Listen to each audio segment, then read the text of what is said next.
The reason we're talking about drones is because the railroads have started using them to operational test our members. In other words, harass and intimidate them in the course of their duties. It's extremely distracting, it's extremely concerning, and it's hard to focus on what's ahead or the task that you need to be doing when there's a constant distraction or pressure being put on you. And so you figure in that you're already in one of the most dangerous work environments in the country, and now you have that external pressure being added, knowing that you're being watched. Likely someone has the intent of writing you up for whatever reason that may be. And now you have this thing over your head and you're trying to figure out, what your next task is and how to do it safely. And there's no place for these distractions. The railroads are actually required to operational test to make sure that the employees are following the rules and timetable special instructions that are outlined for them to work under. Historically, the managers would go out and actually observe with their own eyes.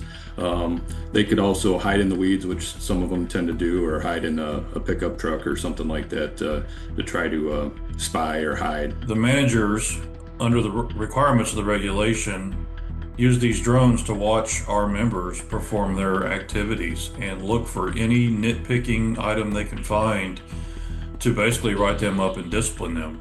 And they're using them to just write our people up. The problem is when it becomes normalized, you stop looking for anything out of the ordinary that we're trained to do. We live in a world where bad actors are present. We have seen aviation come under attack. For that matter, we've seen railroads to some degree come under attack. And it's not too extreme to think that someone with bad intentions could be flying one of those drones.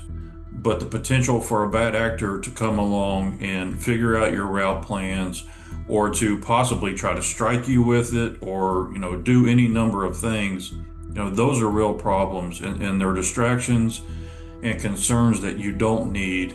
The lines of the FRA Part 217 for their operational testing, the railroads can come up with any type of plan that they want to test their employees over the operating rules. And this is one of them. It just shows that they just picked something out of the sky, literally, and decided to use that to operational test their employees. And the FRA, I believe, should have taken a stance and done some type of studies or some type of background information on this before they actually allowed or approved the railroads operating plan before utilizing drones. So the use of the drones are unique when you look at the regulatory agencies that have government governance and oversight over them. We do have to take our fight to the FAA here. We're going to have to let them know exactly what's taking place here, what the concerns are, and the hope is for them to hold the FRA accountable, the railroads accountable, and we're going to do everything in our power to force that.